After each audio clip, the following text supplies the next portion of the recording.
Olá, você está ouvindo a segunda temporada do Store Podcast, onde a sua experiência cria história. Eu sou o Nandão do Sempre Basquete e estou ao lado do Always Learning, Will Coast. Olá a todos! Já mais uma vez dizer que é um momento especial estar aqui em torno dessas pessoas. Olho ao lado e vejo o Eliseu, o homem, aquele que faz esse podcast rodar. Dessa vez ele já começou batendo no relógio. Assim. Temos aqui com a... Nossa, tá com a câmera aqui perto de mim, ele, o João, o filmmaker, o pequeno, little e calvo. O cara que tem o segredo do Stories. Exatamente. Que é bom falar com ele. Fernanda, a voz mais marcante de Joaçaba e região. A galera não sabe, mas a Fernanda, ela que inspira tudo isso aqui. Exatamente, ela fica aqui, a áurea da Fernanda faz com que a gente tenha ótimos podcasts, assim, porque não tem como fazer uma coisa, né, ruim perto de Fernanda, não tem como. Com certeza não. E ele, aquele grandão do seu coração, que não tem mandado o Kiss, mas ele inconscientemente manda o Kiss pra todas as pessoas que está aqui consumindo o nosso produto. É sempre um beijo no seu coração. Exatamente. Vamos lá, antes de mais nada, aquele recadinho pra quem ainda não segue o Store Podcast. Senta o dedo no like e começa a nos seguir para receber as notificações sempre que o nosso episódio for ao ar, no Spotify e no YouTube. O Store Podcast conta com o apoio cultural da Unoesc FM e Real Time Vídeos e Produções, uma realização Sempre Basquete e Always Learning. E para escrever a história de hoje, convidamos o produtor de campanhas editoriais de marcas de expressão mundial. Ele que é arquiteto, artista visual e sócio da Trieste Construções, o cara que usa a criatividade para gerar valor a pessoas e marcas, Rafa Carlesso. Seja bem-vindo ao Store Podcast. Muito obrigado, Nandão. Obrigado, Will, pelo convite. É um prazer imenso estar aqui com vocês hoje e trocar uma ideia, contar um pouquinho da história de como que eu cheguei até aqui, até esse momento. Massa. E já foi muito longe, né? Já que foi. Isso. Cara, vale falar que a presença do Rafa aqui é muito legal. E sabe aqueles momentos que você tá junto de uma galera, a gente começa a conversar e você começa a trocar ideia e você vê que, putz, esse cara tem algo pra acrescentar, assim. Eu não sabia o que o Rafa fazia, eu não sabia de nada, só no papo mesmo, assim, eu falo, mano, esse cara tem uma vivência bacana, assim. Então, de antemão agradecer, Rafa, por você poder estar aqui compartilhando e também enaltecer o seu trabalho aí como pessoa e profissional, cara. Parabéns. É isso muito aí. Obrigado. Ficamos muito felizes com a sua presença, Rafa. E no bloco 1, seguimos com o contexto histórico do nosso convidado naquele bate-papo à vontade que caracteriza o programa.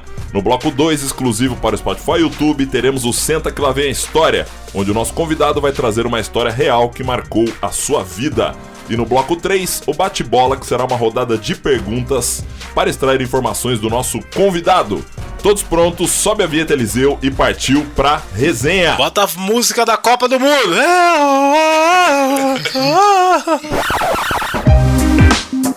É isso aí, gente.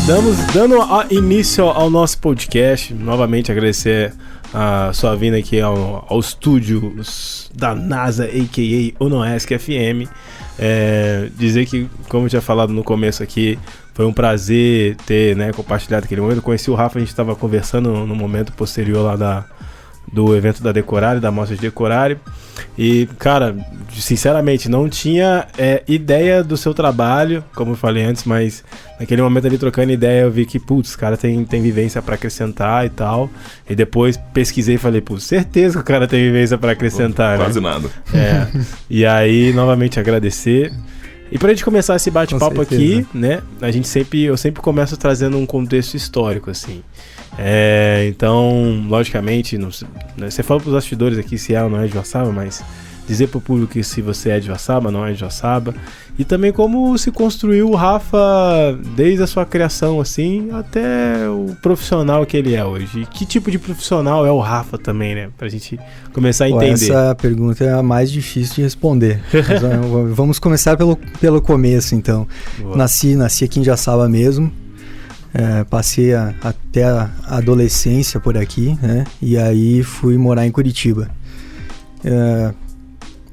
Eu tive muita influência da minha mãe, principalmente, que ela é uma artista nata, assim, uma ilustradora desde sempre, desde criança, e pinta quadros até hoje, não por profissão, mas por hobby.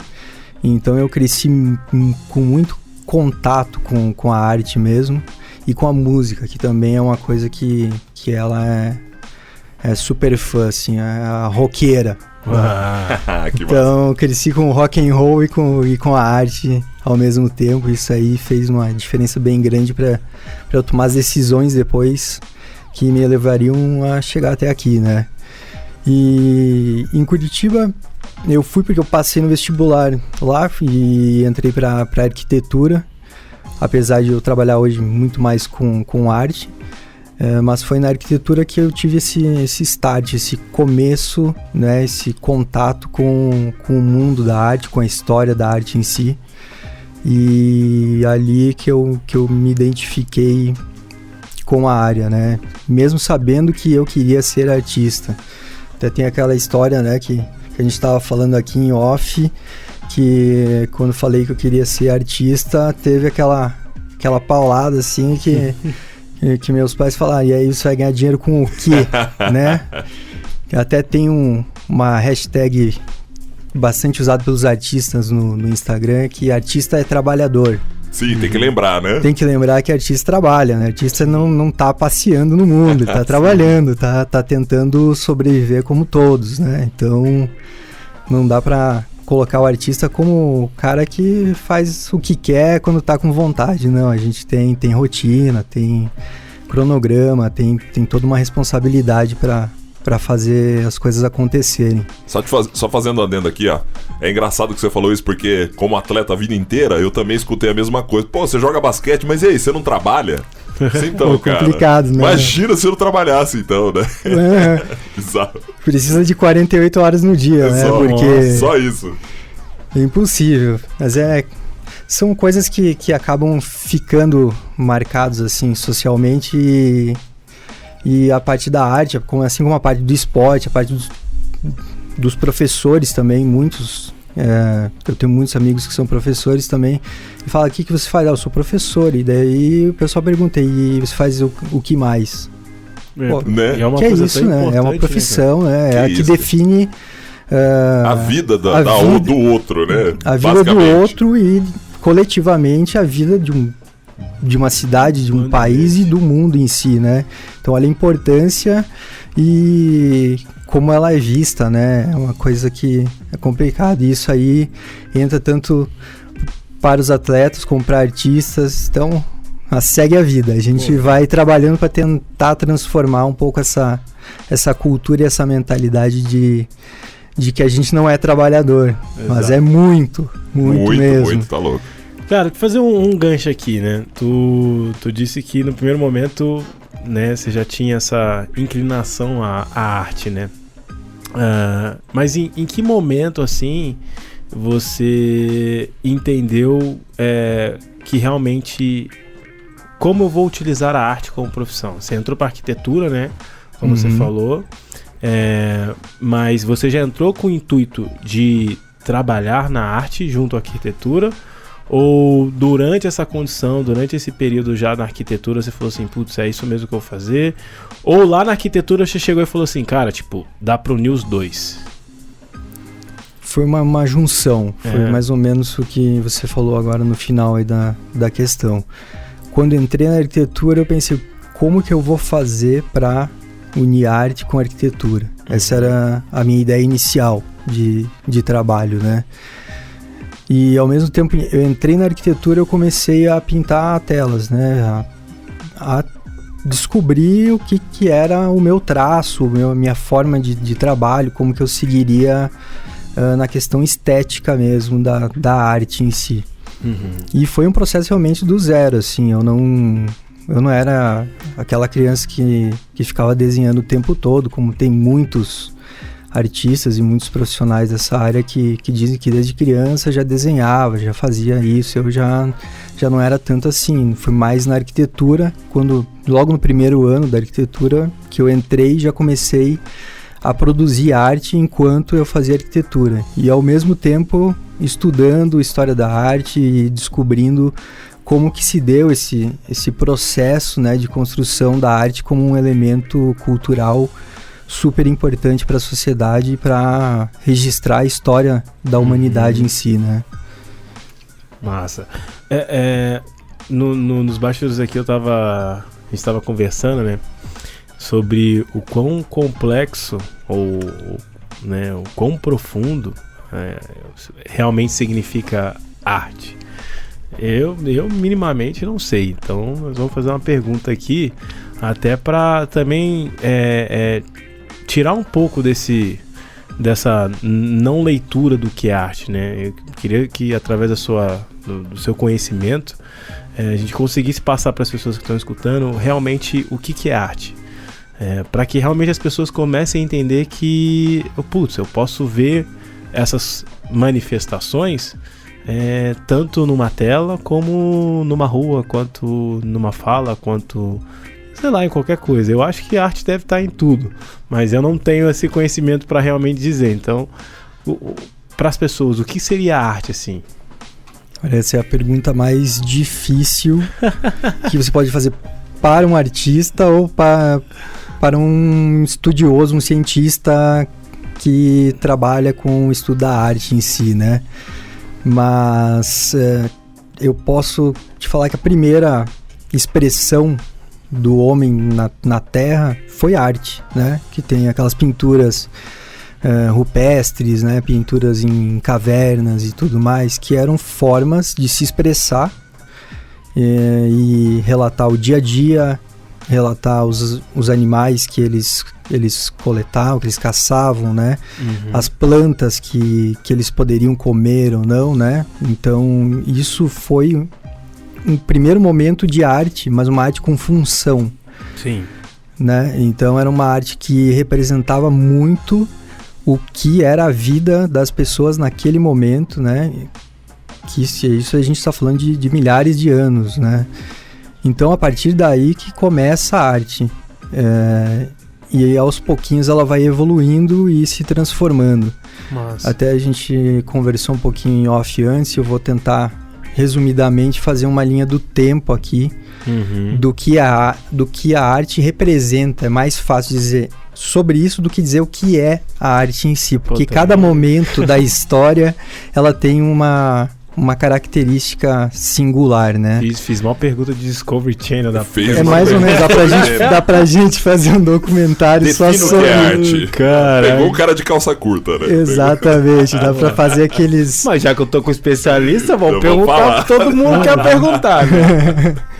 Vamos lá, então dando sequência, né? Depois dessa fase inicial da expressão artística como uma forma de comunicação e de gravação, né, da memória, de passar de uma geração para outra o conhecimento através da arte, vem a escrita, que nada mais é do que arte também, porque são desenhos que a gente reuniu em forma de letras, que a gente chama hoje, né? Ai, que massa. Que querendo ou não, quando você escreve, você está desenhando, né? Então, a partir do momento que a gente começa a escrever, a gente começa a organizar a arte em forma de na forma de um contexto que seja compreensível para mais pessoas. E uma forma de elevar, né? Então é criado o papiro, toda aquela coisa, o papiro, né? Que era escrito todos esses símbolos, e esses símbolos eram entendidos por mais pessoas. E aí ficou mais fácil de espalhar o conhecimento por meio de uma arte que hoje a gente abre um jornal, abre uma revista, abre o teu smartphone, lê e nem imagina que aquelas letras ali são símbolos, são artes, são desenhos que foram criados em algum momento. Putz, né? É mesmo. E é uma coisa que é óbvia, mas a gente não pensa, né? Justamente. Por isso que a minha mãe fazia fazer caderno de caligrafia, porque minha arte era horrível. Então, a minha caligrafia era horrível. Eu fui reprovado na caligrafia. Eu não sabia nem desenhar letra, né? Então, realmente eu falo que eu comecei do zero mesmo, até para escrever, né? Mas, Anderton, será que a criançada ainda utiliza caderno de caligrafia hoje? Cara, eu acho que não. Acho que já existe teclado, assim, já existe Pô, celular. mas mesmo assim, cara. Não, muito difícil. Vocês lembram que eu tinha que fazer a letra minúscula de baixo e a maiúscula... Dentro das linhas, né? Claro, as minhas eram tudo fora, da linha e torto, né? Cara, mas abre uma Começava reflexão. Reto Você falou que você foi reprovado em caligrafia. Sendo uma expressão de arte, por que isso deveria ser levado em consideração, por exemplo, um teste, não é? Colocando a letra como um símbolo, eu sei que ela deve seguir um padrão, mas Sim. a caligrafia de pessoas para pessoas mudam. Por exemplo, você vai no médico, cara, você não entende nada da caligrafia do médico. Não, normalmente é muito difícil. O cara psicografou a receita médica, né? Mais ou menos isso. Baixou um santo e o cara escreveu algo mas os caras que da nem ele farmácia entende conseguem mais. entender, Rafa. Então. Exatamente, eu Você não tá sei doido. como. Mas é uma São questão- pessoas com um talento incrível, né? Porque pra entender o que foi escrito ali numa Tá receita médica, o cara tem que ter um talento pra isso. Justamente, né? Convenções que têm contato com esses símbolos e conseguem interpretá-los, né? Eu acho que foi justamente assim que Exato. surgiu a escrita, né? Exato. E a semiótica explica, provavelmente. Com certeza. Já explica. estudou muito semiótica? Bastante. Bastante. É muito importante pra arte, pra ilustração, pra publicidade também, né? Porque, E complexo. Nossa, demais. Por exemplo, tem a Gestalt, né? Que foi criada no século passado na Alemanha por 4... Eu posso chamar 4 artistas ou 4 cientistas, né? Que acabaram unindo essa questão sobre o entendimento do cérebro humano em relação ao que a gente entende como forma. Então, o que é parte, o que é o todo. Então, é uma área muito interessante de estudar e que está no nosso dia a dia. A gente, o tempo todo, a gente olha, por exemplo, para um quadrado que é feito de vários pontinhos, mas você vê o quadrado, você não vê os vários pontinhos, só se você se atentar àquele detalhe em si, né? Então essa parte da Gestalt é interessante também de estudar e acaba casando bastante com a semiótica, né?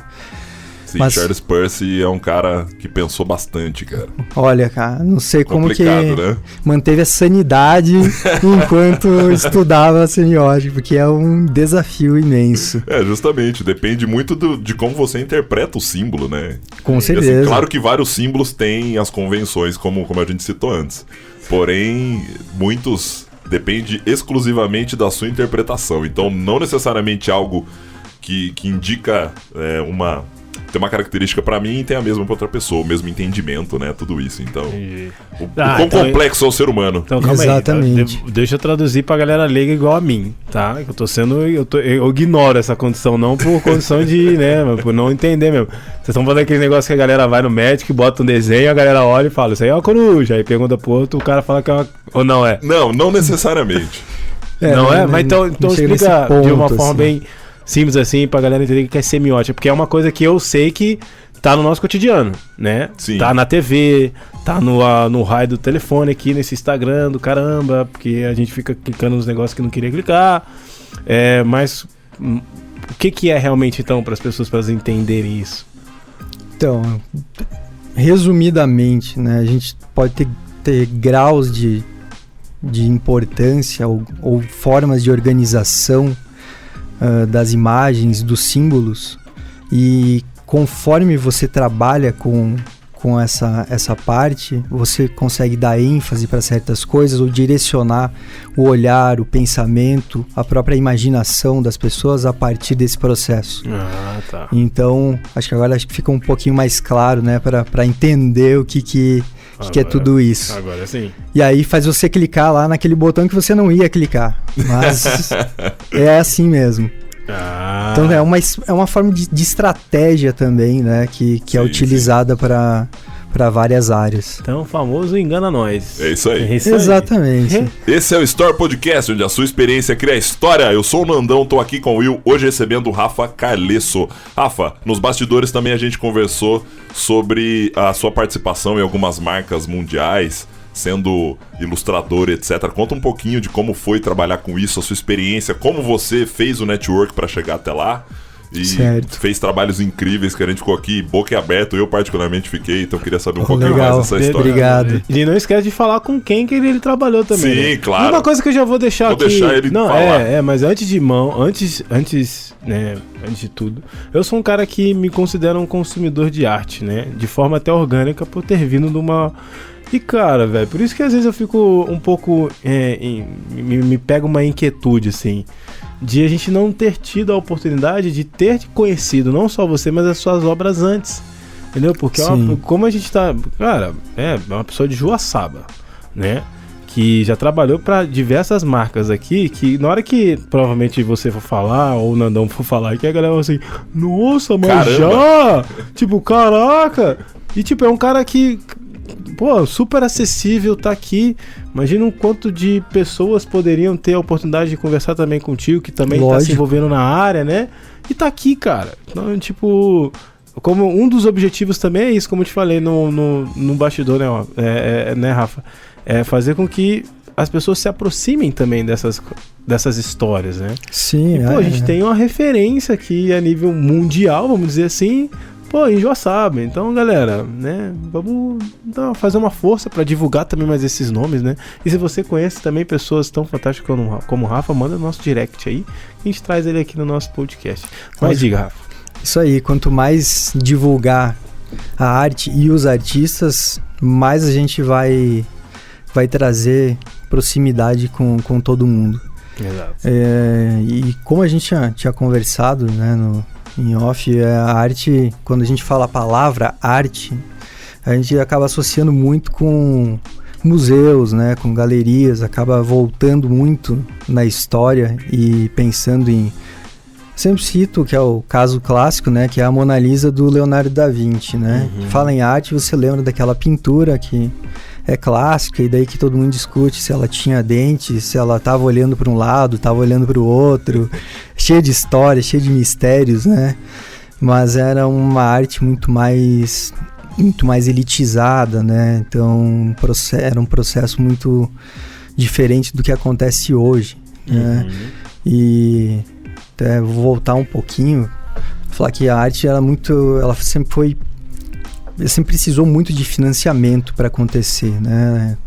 O artista em si tem uma dificuldade maior de se inserir no mercado para fazer as coisas acontecerem. Antigamente era muito mais difícil, até porque só tinha, por exemplo, em parte até a Idade Média, mais ou menos, até o Renascimento, né, que foi a época de Leonardo da Vinci, de Michelangelo, desses artistas que são super conhecidos por todo mundo, era financiado principalmente pela Igreja Católica, né? Então, os artistas que eram conhecidos, eles faziam parte desse sistema da arte religiosa. Sim. Então, era isso que movia o processo. Aí, passa um tempo, aí as famílias que tinham mais poder aquisitivo, elas que financiavam os artistas para fazerem pinturas dos locais que eles gostavam, retratos, né? Porque a fotografia ainda não tinha sido inventada. E aí vai chegando até o momento atual, onde a arte ela acaba saindo desse contexto de elitização e se aproximando mais das pessoas. Sim. Aí, logicamente, com os museus também, né? Museus de arte contemporânea, que são mais acessíveis. Tem dias com entrada gratuita. E a arte também, ela sai do museu, sai da galeria de arte e começa a tomar conta das ruas, principalmente na década de 80, com o movimento do pop art, né? Com Andy Warhol, com Keith Haring, né? Ele foi preso diversas vezes porque não era considerado arte, né? Era considerado vandalismo. Ô, louco. Então, um cara que tá na história e, inclusive, semana passada eu passei por uma loja que tava lá provavelmente comprou os direitos, né? Para poder utilizar, e um tênis totalmente estilizado com a arte do Keith Haring, que era o bandido da década de 80, o artista criminoso lá de Nova York, mas que fazia arte no metrô, nas paredes, nos muros de Nova York. Animal. Então, esse é um cara que eu considero muito importante para trazer a arte para para perto de todos nós, né? Então trouxe para a rua, trouxe para as pessoas, colocou a arte em produtos, né? Colocou a arte em embalagens, colocou a arte em diversos locais, né? E isso aí é muito importante. E agora partindo mais para o processo pessoal que eu tive, né? Que foi uma das questões que você levantou aí, Will. Muito do que eu trabalhei e trabalho hoje com essas marcas que são marcas grandes, marcas globais, né? Foi por meio de pessoas, de conhecer pessoas, né? A gente estava falando sobre as escalas, né? Do que é mais, vamos dizer assim, que tem mais valor no mundo. E para mim o networking, né? O fato de conhecer pessoas que estavam no meio me ajudaram muito a poder primeiro mostrar o meu trabalho e o meu conhecimento para depois entrar de fato em campanhas publicitárias, em editoriais, em ilustrações para diversas áreas do setor, principalmente do setor da moda, né? Que são as marcas que eu trabalho, são principalmente desse setor. Então acho que é mais ou menos isso, o resumão, né? Para não ficar extenso demais a história, mas é por aí o caminho. Não, ele foi discreto, né? Ele foi muito discreto. Fala pro público aí, que não no sentido assim de realmente agora distanciar, mas de dizer para as pessoas o quanto é possível, assim. Então, exemplo, Rafa, aqui a gente já teve no nosso podcast a Natália Zílio, que também é de Joaçaba, campeã olímpica. A gente já teve o professor Rudy Nodari, que é aqui de Joaçaba e hoje está em mais de 11 países. Vamos trazer o Rafa Patzlaff também, que é um cara, um empreendedor que está em mais de 20 países, que é de Luzerna. É legal enaltecer isso para as pessoas entenderem que dá para fazer, logicamente. Uma coisa que você colocou que antes de o Nandão dizer das marcas, que eu acho muito interessante, que eu reparei em todos os momentos, de uma forma até singela, que as pessoas vêm aqui e falam, pessoas também que eu já tive perto, de o quanto que você precisa se expor, né? Sim. E também de ir atrás. Ninguém dessas pessoas que você fez network provavelmente vieram aqui em Joaçaba e falaram assim: com licença, o Rafa tá aí? Teve alguma que fez isso? Nenhuma, né?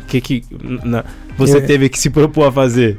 Quem faz, é uma coisa que eu sempre penso, quem faz a caminhada e a trajetória é você mesmo, né? Exato. Se a gente ficar esperando, né? Ou seja, ficar na esperança de que algo vai acontecer, felizmente não vai. Não vai. A gente tem que correr atrás do negócio e, se precisar dar a volta ao mundo aí nadando, a gente vai, porque é assim que a gente conquista os objetivos que a gente tem, né? Exato. Então, lógico que eu tive momentos que eu considero como momentos de sorte, né? Eu trabalhei no Rio de Janeiro, no comitê organizador dos Jogos Olímpicos do Rio, né? Olha em 2016. isso, cara. Da hora. E ali eu conheci gente do mundo todo. E gente que trabalhava na área de marketing, né? Naquele momento específico para as Olimpíadas. Pessoal do design gráfico, pessoal do marketing. Então, pessoas assim, cara da África do Sul, um cubano, japonês, americano. Então, gente de todo lugar. E essas pessoas aí que eu acabei ficando amigo, né? Eu tenho contato com essas pessoas até hoje. Elas me ajudaram realmente. Lógico que eu fui lá e perguntei, pedi para elas. Exatamente. E aí, tem jeito? Tem como fazer? Ou como que faz? Me dá uma luz aí pra eu chamo de o bichinho da curiosidade. Exatamente. E assim que as coisas fluíram, né? Mas se eu não tivesse aceito a proposta de trabalhar, né? De arriscar, tentar trabalhar no comitê, porque foi um desafio também. Eu lembro quando eu fui fazer entrevista de emprego para entrar no comitê, tinha mais 30 pessoas e eu era o único brasileiro. Ô, louco! E só eu e um italiano que fomos contratados na minha área. Na época eu trabalhei na área de arquitetura de instalações, né? Que era para definir e organizar os espaços do Maracanã e do Maracanãzinho.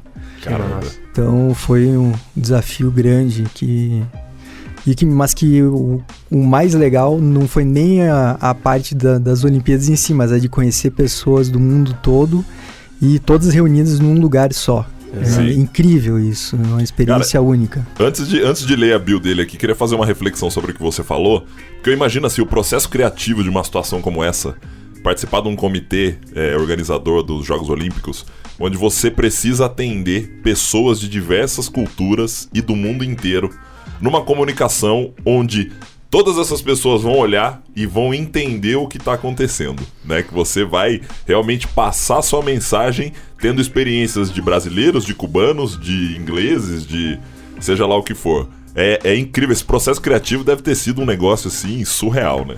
Surreal e como se fosse uma complexidade imensa. Eu era do setor, a gente era dividido em 64 setores. E eu era do setor que reunia a informação dos outros 63 setores. Caramba! Porque a gente era da parte de instalações, ou seja, era a parte final, era o que ia aparecer. Sim. Então, a parte gráfica, ou seja, a parte de divulgação da ambientação, né, do espaço. Por exemplo, logo que eu entrei no comitê, a gente estava com o projeto do Arco, que foi feito no Sambódromo lá do Rio.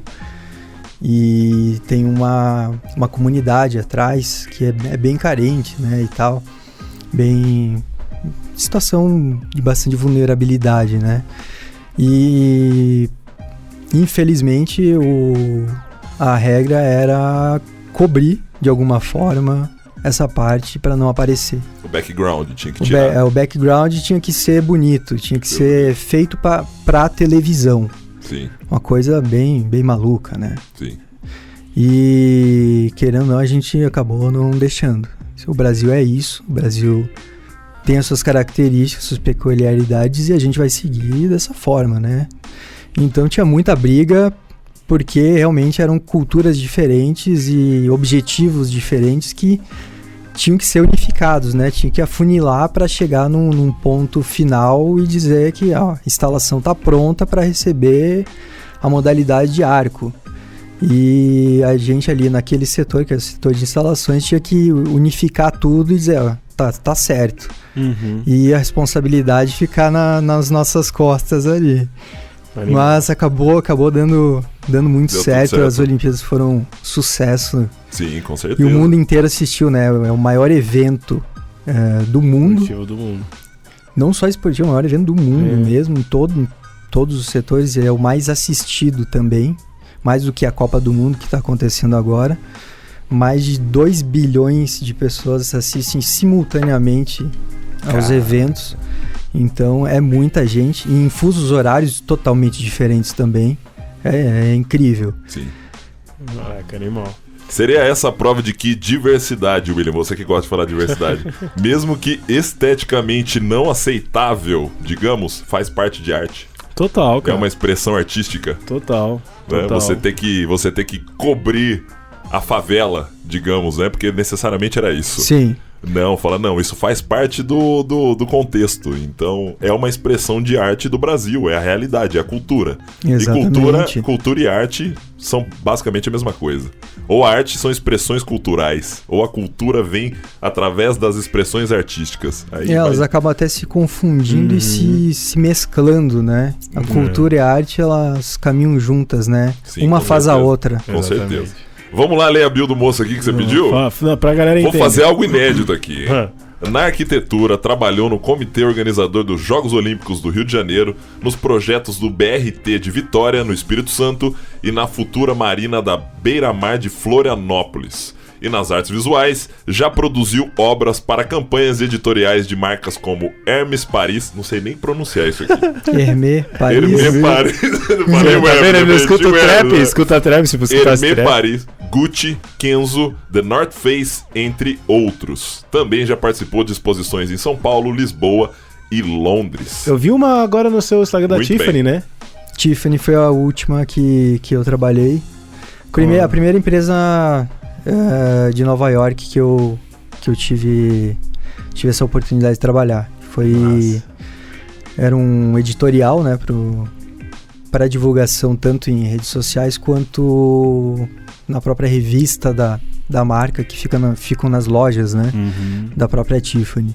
Então eles fizeram as fotografias e eu fiz a ilustração sobre as fotografias, né? Sim. Então foi esse o processo. Também foi super legal, experiência super interessante. E tem mais ainda por vir aí. Tem já. E essa imagem agora tá tipo worldwide, assim, tá?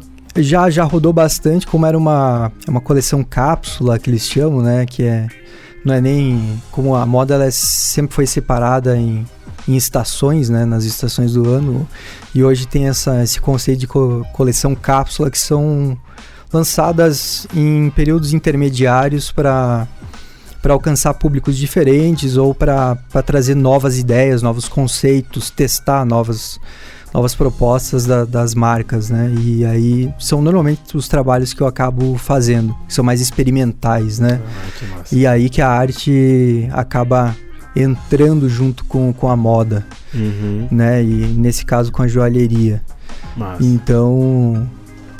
É legal pra caramba. Olha, Rafa, eu sei que você não é o responsável por isso, mas você com certeza conhece quem faz. E nós temos um grande modelo aqui do nosso lado. Então, se precisar de alguma dessas marcas aí, você pode indicar o William Moreira Costa, que esse cara aqui de sunga branca é o sucesso do Brasil, cara. Se for pra Calvin Klein, só pra Calvin Klein. Vamos levar o Will pra próxima Fashion Week aí.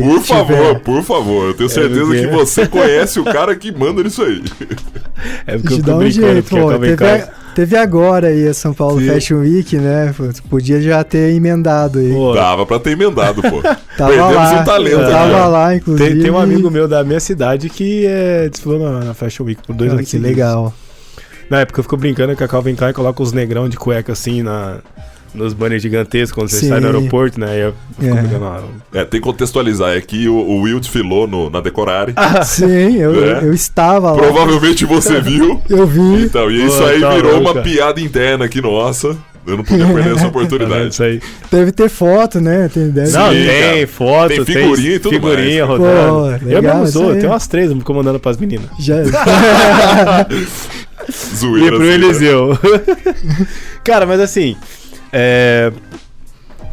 trazendo pra nossa realidade aqui, né? Uma vez o Antônio Carlos Gomes, que é uma das maiores referências da área da educação física, falou que o diferencial do profissional, seja ele qual for, tá em quanto artístico ele é, para criar algo diferente que as pessoas fazem igual, né? Então, no final das contas, né, isso falando para a condição do profissionalismo, nossa, aqui, por exemplo, sou um vendedor. Vender, todo mundo vende. A forma, pode vir um cara vender um curso aqui, vende-se não sei o que. A técnica de venda, ela vai até se repetir, 1, 2, 3 técnicas de venda. O profissional de educação física ou da administração, você tem lá as referências que estão lá. Mas o que diferencia é quanto esse cara tem a sensibilidade de pegar isso e se adaptar ao ambiente e fazer algo específico, novo para aquela pessoa que ele está atendendo, para aquele serviço que ele está oferecendo, seja qual for na sua área de atuação. Por que eu estou falando isso, Rafa? Para as pessoas que hoje que escutam esse podcast, que tem o seu negócio, ou que estão querendo criar o seu negócio, né, e não sabe às vezes por onde começar ou como fazer, qual é a importância dessas pessoas hoje também terem um olhar ou começarem a olhar também para a condição artística até da sua profissão, né? Para que ela consiga diferenciar. Ou se eu tô viajando e isso não serve de nada e todo mundo começa a fazer o que realmente tá vendo aí e já era. Olha, se fosse assim, é uma coisa que eu sempre falo quando a gente entra nesse tipo de assunto. Se fosse simples, teria o manual da vida, né? Você leria o manual da vida e pronto, resolvido o seu problema. Segue as regras que estão ali no manual da vida e tá tudo resolvido, em todos os sentidos, todos os aspectos. Então, você pensar artisticamente nas coisas te leva a se desafiar. E aí é que vem, eu acho que o segredo do negócio. É você ser criativo o suficiente para fazer a mesma coisa, ou seja, por exemplo, no caso de ou vender um produto que várias pessoas vendem, mas de uma forma diferente. Então, você pode somar, né? Somar conhecimentos que já existem, né? De outros vendedores, de outros mentores, de pessoas que escreveram sobre isso.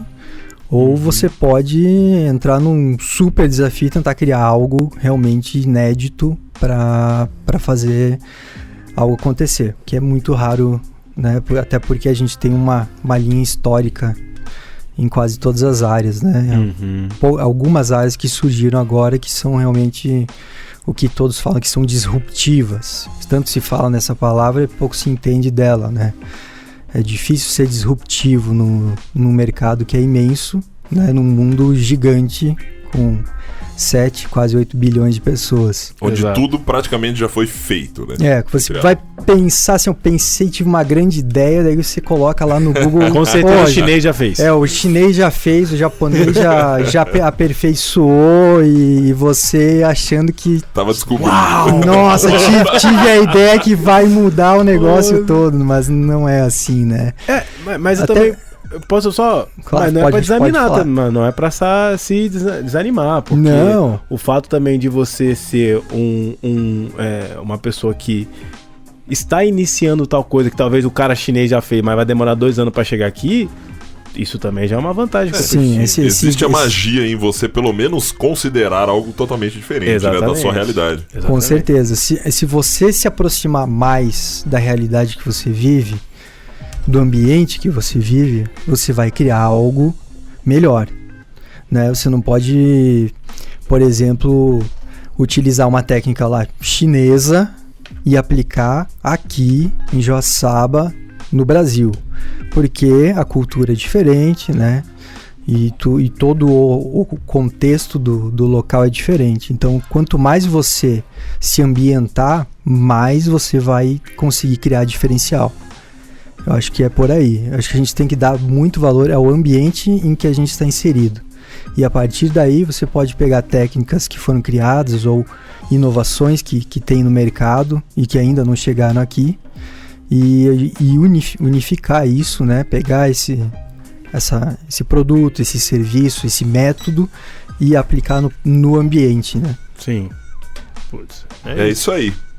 É isso. E assim a gente vai encerrando então o primeiro bloco do Store Podcast, onde a sua experiência cria a história. Para você que tá com a gente na rádio Noesc FM, a gente termina por aqui, mas você pode ouvir o restante desse episódio na íntegra na quarta-feira no Spotify e no YouTube do Store Podcast. Para quem fica no caminho, um grande abraço e até logo. Até logo não, até daqui a pouco, né, rapaziada? Vamos lá pra plataforma do Spotify, do YouTube, fazendo um favor, entendeu? Faz esse favor pros meninos aqui. Também passa lá no Rafael, no Instagram do Rafa. Deixa o seu like lá, acompanha o trabalho dele, tá? Só não pode ficar bem feliz. Vamos fortalecer, né? Vou ficar bem feliz. E quem quiser, manda uma pergunta lá no direct. Boa. Que eu respondo bem tranquilo. Tem dúvida, quer saber mais sobre como que funciona isso, tem interesse nessa área, eu vou ter o maior prazer de contribuir, de ajudar, assim como eu fui ajudado por tantas pessoas. Exatamente. Acho que é por aí que a gente vai pra frente. Boa. É isso aí. Então, pra quem fica... Aquele beijo do Nandão. Aquele beijo do Nandão. Valeu, até daqui a pouco. E minha figurinha de sunga branca. E pra você que está conosco no Spotify ou YouTube, está ouvindo a segunda temporada do Store Podcast, onde a sua experiência cria a história.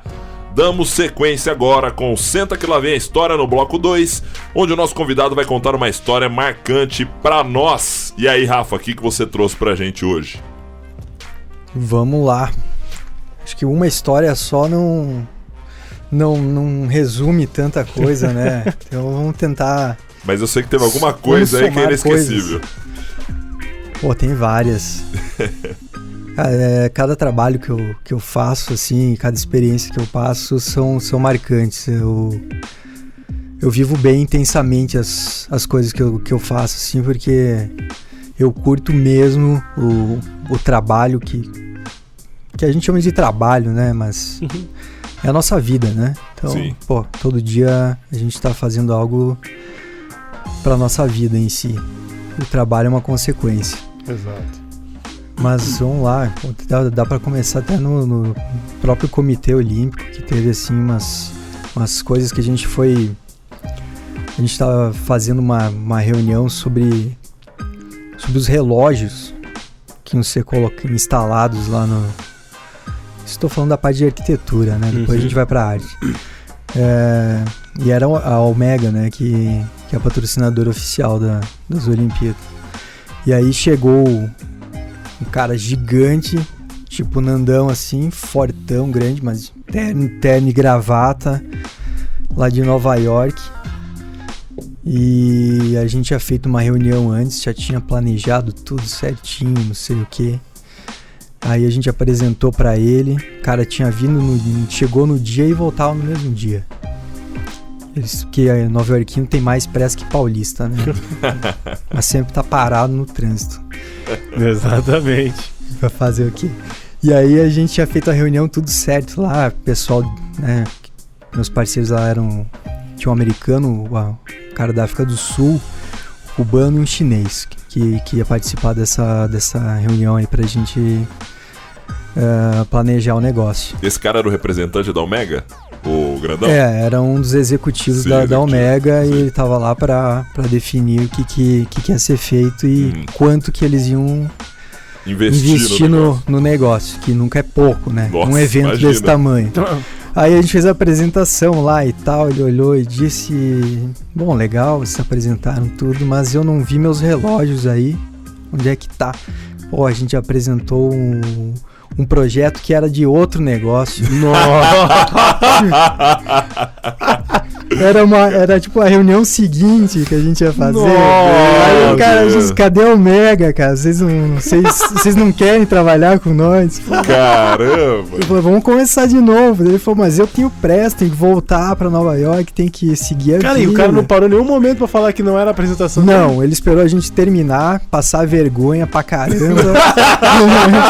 Pô, sacanagem com a gente, demais. Cara, mas depois você apresentou pra ele? Sim, Ele aí esperou? Conseguiu segurar o homem?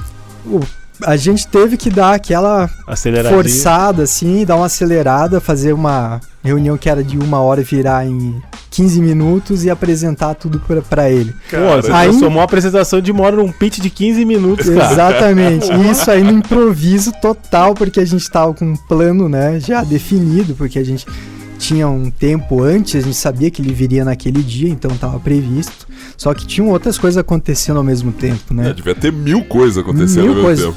E quase todas as coisas que a gente fazia lá eram forças-tarefas, né? A gente chamava de task forces, né? Porque era tudo em inglês ou francês dentro do comitê. A gente não falava português lá. Só quando era entre os amigos brasileiros mesmo.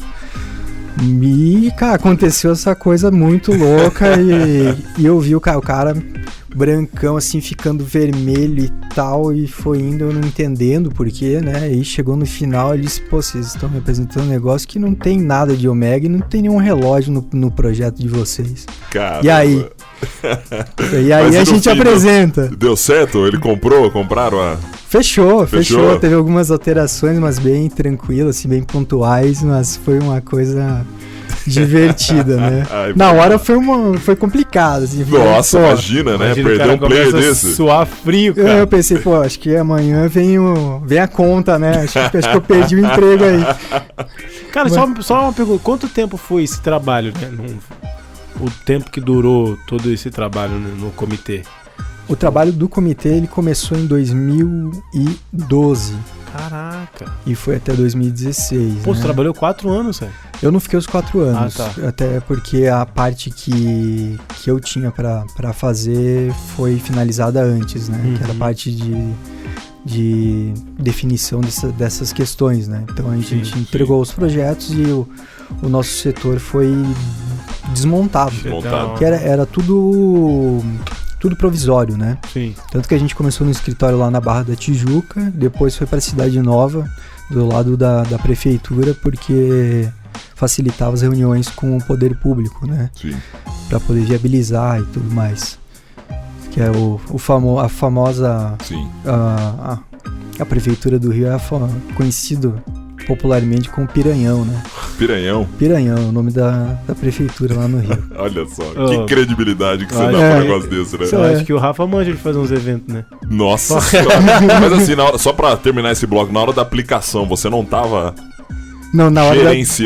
instalação, não. Aí tinha né? um gerente de instalações. O cara que tava lá pra cuidar disso. Era outra função, né? Eu era arquiteto de instalações. Entendi. Então a gente passa o projeto pra esse pessoal e esse pessoal que faz a execução do negócio. Entendi. Caraca. Então, essa é uma históriazinha que me marcou bastante, porque às vezes com os erros a gente aprende a ficar mais ágil e mais atento. Também, mais né? atento porque... Cara, eu sei como é que é. A gente tava, não foi no Comitê Olímpico, né, gente?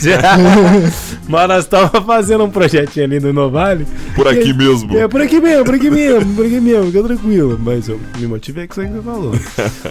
A gente tava 2 horas pra montar a problemática da empresa.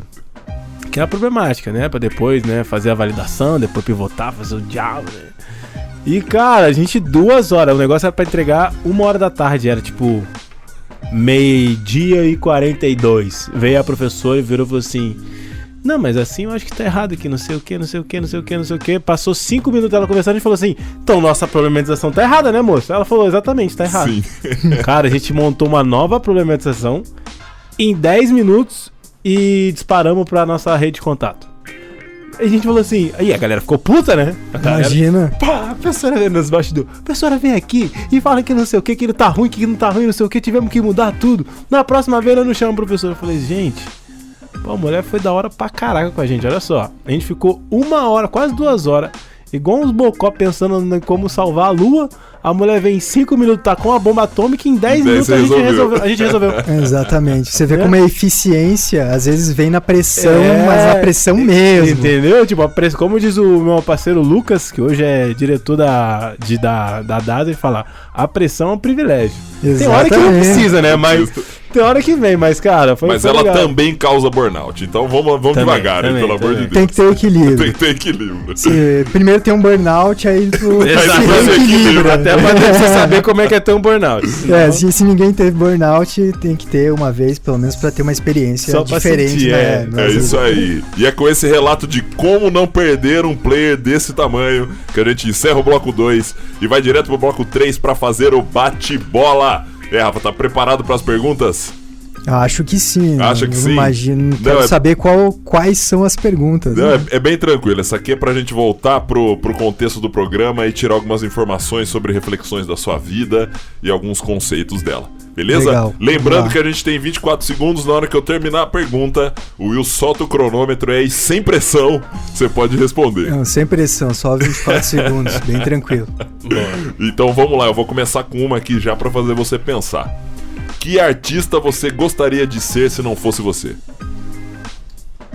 Pergunta boa, até porque eu gosto de eu ser eu mesmo. Né? Mas hoje não vale. Hoje não vale, outro. Então eu seria o Andy Warhol com certeza. Andy Warhol. Por quê? Excêntrico pra caramba. Muito, né? E de uma liberdade criativa imensa, assim, o cara... Revolucionário. Revolucionou, ele pegou uma lata de tomate e transformou em arte. Então, se o cara faz isso, ele faz qualquer coisa, né? É justo. Maravilha. Só pra lembrar, a partir do momento que tu responde, a gente para o tempo aqui e você pode contextualizar. Aí você contextualiza à vontade. Fica tranquilo. Beleza? Entendi. Show. Legal. Só a resposta. A primeira resposta. É a resposta. Depois você pode dissertar sobre. Eu não sei. Amarelo! Agora o amarelo, não sei o que ainda. E pau. Exatamente. Tranquilo. Vamos pra segunda? Vamos lá. Onde você gostaria de estar agora se pudesse escolher? Aqui mesmo, com certeza. Aqui com a gente? Claro, olha prazer. Só, cara. Prazer conversar com vocês. Eu gosto quando a galera dá moral, assim, pros caras do podcast. Sabe uma coisa que eu acho que é incrível, é a gente conversar, né? Eu falei bastante também sobre a questão das pessoas, né? De que o mundo é feito de pessoas e é por meio das pessoas que a gente conquista as coisas. Exato. E conversando também com as pessoas é que a gente aprende sobre o outro e sobre nós mesmos. Sim. Isso é incrível.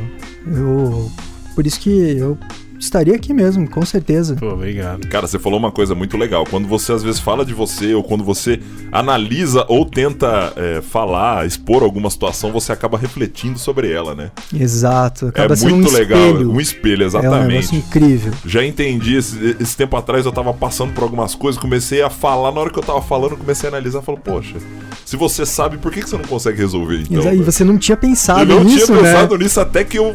Até aquele até que eu momento de verbalizei. você, exatamente. Por isso que a Muito gente legal. tem que conversar mais. Sim, com certeza. Então vamos pra terceira. Se pudesse mudar algo em você, o que seria? Boa pergunta. Seria ambidestro, cara. Eu sou canhoto. Legal. É legal que daí eu conseguiria trabalhar com as duas mãos, então eu conseguiria O cara quer fazer otimizar mais, o trabalho, mais, né, velho? conseguiria O fazer cara mais já coisa. é bom pra caralho, o cara quer mais ainda. Aí ficaria mais fácil de trabalhar, porque com uma de mão... direita, toma de esquerda aqui também. Toma esse cabelo Tanto mais aqui. as duas aqui, né? Aí, Aqui, o problema deve ser o cara se adequar, né? Porque deve Sim. ser uma confusão mental verdade, total, né? Se for fazer uma eletroestimulação do cérebro no momento que o cara tá fazendo com as duas mãos, vai aparecer o quê? O Electro dos Spider-Man. Você já pensou como seria eu, um cara trabalhando com as duas mãos e fazendo bem feito, logicamente, o negócio? Ah, Seria... tem uns vídeos na internet que já vi fazendo É isso mesmo? com os dois pés ainda. Você foi, meu Deus, gente. tem não cara sei, louco né? pra tudo, né? Tem louco pra tudo. Vai saber, né? É, Na internet também tem de tudo. Basta você acreditar ou não. Exatamente. É isso aí. Mais uma pergunta então. Qual a sua obra predileta? Minha obra predileta é sempre a última. Sempre a última. boa. Sempre a última. Sempre a última. Que legal. Ótima reflexão. Porque é a soma de todos os trabalhos anteriores que eu fiz. Por mais que seja num estilo completamente diferente do que foi o trabalho anterior ou que foi outro trabalho, a última é a soma do que eu já vivi, então é sempre a melhor. Ah, maravilha. E é isso aí, é o que empolga também a querer fazer a próxima, né? E a sempre melhorar, né? Com certeza. Sempre buscar uma técnica nova ou utilizar cores diferentes, formas diferentes. Então sempre é um aprendizado e é muito legal isso. Exato. Massa. Maravilha. Mais uma pergunta então. Rafa, do que você tem medo? Olha, sinceramente, nesse momento, hoje eu tenho medo dessas divergências imensas que o mundo vive. Boa. Eu tenho medo mais do ponto de vista coletivo, não individual. Individualmente a gente tem certos medos, a gente tem medo de que a carreira seja interrompida por algum motivo que seja fora do nosso controle, Uma né? fatalidade. É algo que acaba impedindo que eu possa continuar trabalhando com aquilo que eu gosto, né? Mas o maior medo no momento é coletivo mesmo, até porque a gente tá vendo aí tantas coisas acontecendo, né? Seja Brasil, seja mundo, né? Exato. Boa. Bom, e pra finalizar então, qual o seu maior orgulho? Isso é um cara de Joaçaba, uma cidade pequena, que tá indo pro mundo, né? Então, pô, isso é um orgulho imenso, assim, que é inesperado. Né? É inesperado em certa parte, em outra é esperado porque a gente corre atrás pra fazer acontecer. Mas isso é também para ser inspirador, porque a gente não pode ficar se limitando pelos ambientes. Eu sempre falo muito de ambiente, né? Sim. Falei várias vezes e eu falo de novo. Não se limite ao ambiente, mas se você só tem aquele ambiente, faça dele o melhor possível. Com certeza. Cara, com certeza você é um orgulho pra esse lugar. Parabéns pelo seu trabalho. Eu não Muito tive a obrigado. oportunidade de conhecer antes, a gente tá conversando, primeira vez que a gente conversa aqui, mas a sua Isso energia aí. é muito boa. Falando coisas como o professor Rudy falou, né? Sua energia é muito boa, você é muito inteligente e você é foda no que você faz. Parabéns. Legal, obrigado. Eu que tô estudando um pouco disso, eu falo, caralho, o homem é brabo. Falei pro William, na hora Aham. que eu li a sua bio e etc, entrei no seu Instagram, eu falei assim, olha só, velho, que foda. Pois é, né? As coisas loucas né, que a gente vê no mundo. E o cara tá aqui trocando ideia com a gente. Pô, É demais, demais, cara. demais. Rafa, mais uma vez, muito obrigado por estar aqui. O Story Podcast fica muito feliz e polvoroso com a sua presença. Eu agradeço muito mesmo o convite por meio do Will e aí prazer também te conhecer, Nandão, cara. Você é gente boa. Energia de vocês é legal. Gente boa. Você acha também, William? Eu acho que a gente é muito gente boa. Uhum. É porque a galera realmente, né? Eu acho que a gente... alguém aí que tá escutando, cria um fã-clube pro Story Podcast, cara. Pois faz um Instagram de fã-clube aí pros caras. Meu Deus, hein, cara. Vamos tá aí. lá, a gente coloca a foto do William de sunguinha pra dar uma animada na galera. Não. Já coloca de imagem da capa, assim, né? De capa pra impactar. Mas assim, mesmo. Pode pegar a minha foto, mas só se o Rafa ilustrar. Olha lá, ele quer agora um quadro dele na parede. Aí tamanho beleza. real. Aí 1,90 de quadro na parede. Beleza. Pô, o cara já é gigante, alto pra caramba. Aí já beleza. Vou ficar um mês pra desenhar esse negócio. Não, se ilustrar pra botar o que vocês quiserem aí, cara. Fica à vontade. Pode Uma dar foto até minha ilustrada pelo Rafa, tá Imagina, louco. que loucura. Isso aí, nego vai entrar lá em casa, eu vou deixar uma fita de LED do lado, brilhando. Vai A página fazendo... ter até trilha sonora. Que isso? Já O cara viu vai as fazer Marketing o sensorial. próprio templo, né? Já viu as branquelas na hora que o Latrell entra na casa? Que é isso aí? Sensacional. Pô, incrível. Figuraça, né? Pô, aquele filme é demais. Assim, cara. Vai ser Não, muito é isso aí. Rafa, quer deixar um beijo pra alguém, um abraço pra alguém, passar o seu contato também pra galera te conhecer, o seu trabalho, fica à vontade. Agradecer a todos que fizeram e fazem parte da minha vida. Não vou citar uma pessoa especificamente, né? Porque todos são importantes pra mim, todos que passaram e estão na minha vida, então é gratidão mesmo. E isso aí é o que eu levo pra vida. E o pessoal que gostou, que curte de arte, curte bastante moda também, seguir lá no Instagram, é @RafaelCarlesso. Depois eu acho que vocês colocam lá no sim, com certeza. também, né? E segue lá. Curtiu, não curtiu também, não curte. Quem gosta, gosta, quem não gosta, curte. Já diria aí Exatamente. um filósofo chinês. Quando a gente não William? sabe, a gente fala que é um filósofo chinês, entendeu? Esses nazarentos, a gente joga tudo em cima deles. Mentira. E aí, William? Quer deixar um abraço pra alguém, um beijo pra alguém? Cara, agradecer novamente, Rafa, você pela visita. Cara, animal, parabéns pro seu trabalho. Né? Agradecer a todo mundo que, né, consome de forma direta ou indireta o nosso podcast. Sim. Agradecer ao João. Esse lindão. Por favor, pessoal. Dicas de stories aí no próximo. Na próxima postagem do Story Podcast. João CV, né? Assim, ele é um menino humilde ainda, né? Não tá a nível do nosso amigo Rafa, mas dizem que tá começando a colocar obra de arte no feed lá. Isso é verdade. Na verdade, quem colocou uma obra de arte no mundo foi a mãe e o pai dele, né? Olha só que loucura. É uma pequena obra, é uma pequena, não é uma grande. Mas pequeno, grande obra. Uma pequena, grande obra. Uma pequena, grande obra. Dá umas 3, minha mãe, né? Exatamente. Umas 3 mães do João pra dar o... Não, pra dar o Nandão, né? Mas é isso, agradecer, gente, realmente. É um prazer poder estar aqui trocando ideia. E todo mundo aí que consome não só nosso podcast, mas consome de certa forma alguma coisa pra crescer na vida, né? Vamos se adiantar aí que, o mundo tá rodando. Bora! Essa é a nossa arte, né, William? Exatamente. Esse é o nosso jeito a nossa expressão artística é essa aqui. Exatamente. Levar o conhecimento, coisas legais, histórias pra você que tá ouvindo, cada vez mais receber aí um conteúdo interessante, algo pra fazer você pensar, algumas reflexões e também ter outra visão de mundo, né? Conhecer coisas novas, como a gente também conhece a cada dia. Exatamente. Acabei de receber aqui uma mensagem e vão criar um abaixo-assinado contra o Eliseu. Tá bom? Valeu, é isso que fica. Abraço. O Eliseu está mandando mensagem no nosso Instagram pra acabar logo com esse programa. Então a gente encerra por aqui o episódio 13 do Story Podcast. Pra quem fica, um grande abraço e semana que vem tem mais. Valeu! Valeu!